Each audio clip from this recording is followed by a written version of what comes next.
Good morning. Welcome to MEDIC's August Collaborative meeting. This is Keith Coker in the Coordinating Center.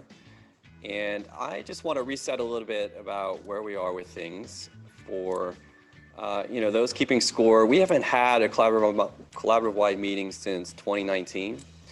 The March meeting we had to cancel because of COVID. Those were the early days of the pandemic. We then postponed the June meeting, which we had planned to have in person in Grand Rapids, and set it up for obviously today, and had to switch to a virtual format. So this is certainly a bit of an experiment for us as a team. We want to hear your feedback about how this webinar live streaming event works. We are in a studio, but it's a large studio, and we are taking all the precautions. We are wearing masks off camera, and we are social distancing. We have a great agenda for today. We have an awesome outside speaker, Dr. Jeff Klein. So certainly stay tuned. We're going to start things off with Michelle Nypaver. So Michelle, I'm going to hand things off to you.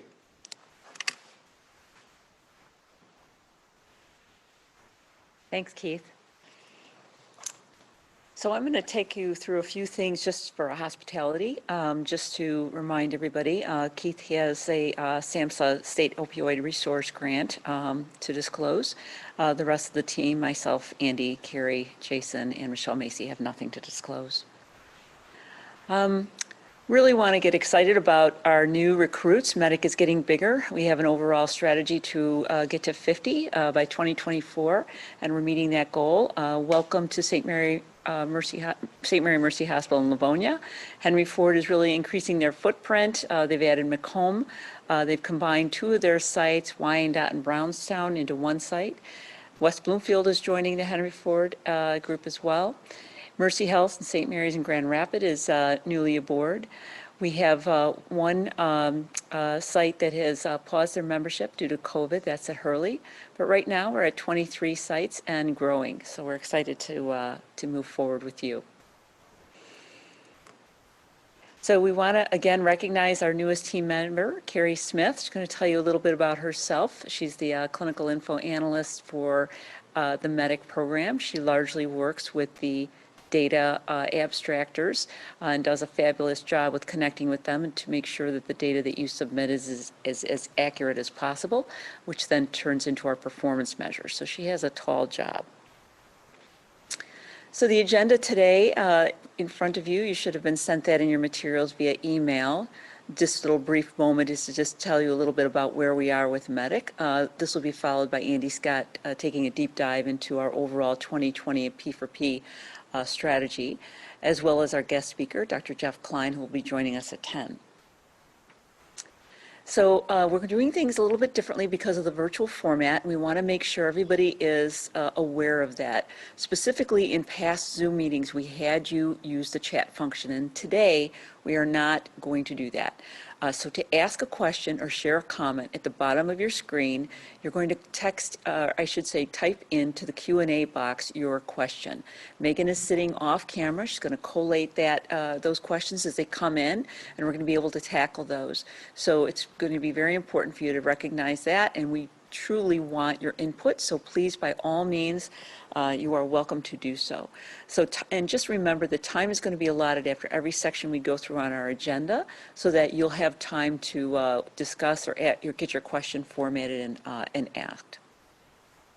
If by chance we can't get to your question, we promise we will follow up with you after the meeting if there's a section that causes more questions than we expect, but we will get to you.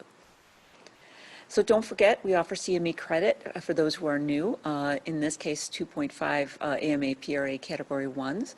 But remember, these expire after 6 months. There's a QR code here that's been sent to you in your slide deck, so you should be able to connect and get those.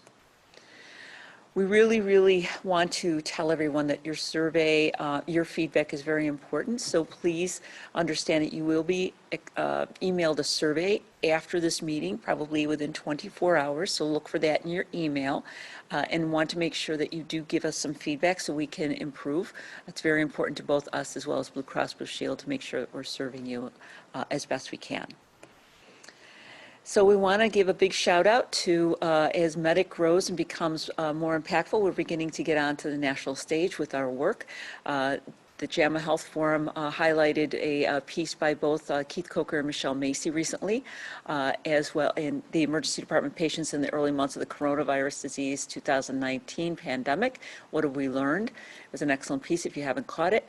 For those who haven't heard, the academic emergency medicine publication by Keith and our team regarding the CT scan utilization for pediatric minor head injury in the emergency department, a quality improvement initiative, that was just submitted by Raj Arora. I'm sorry, I was referencing Keith's other academic emergency, or annals piece, rather than this one. So Raj, shout out to you and your team. And just this week, we've submitted to a pediatrics journal our chest x-ray work. And again, the pediatric committee members have been instrumental in that work, and we thank you for that. So again, CME credit for the Medic COVID grand rounds is still available. We want to make sure that everybody understands that your input and your time spent on the COVID work is really very important. So take credit for that.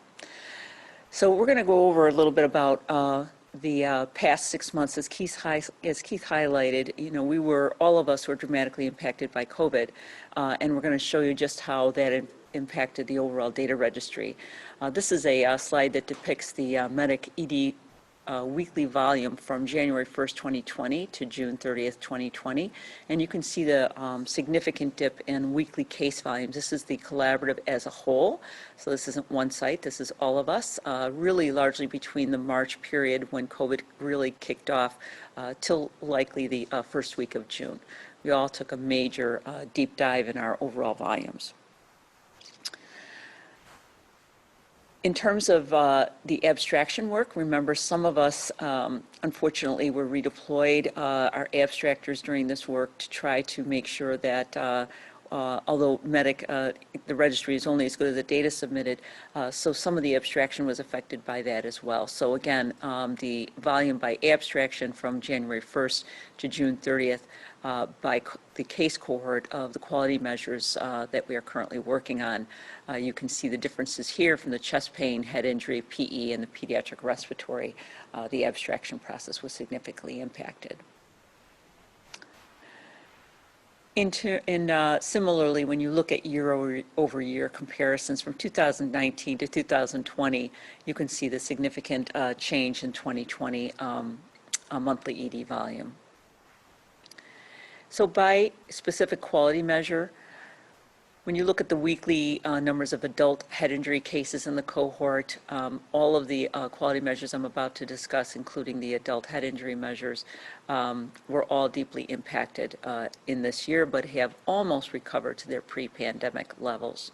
So you can see that with the PE cases a little bit closer now as we hit into the end of June, which is the end point for these slides.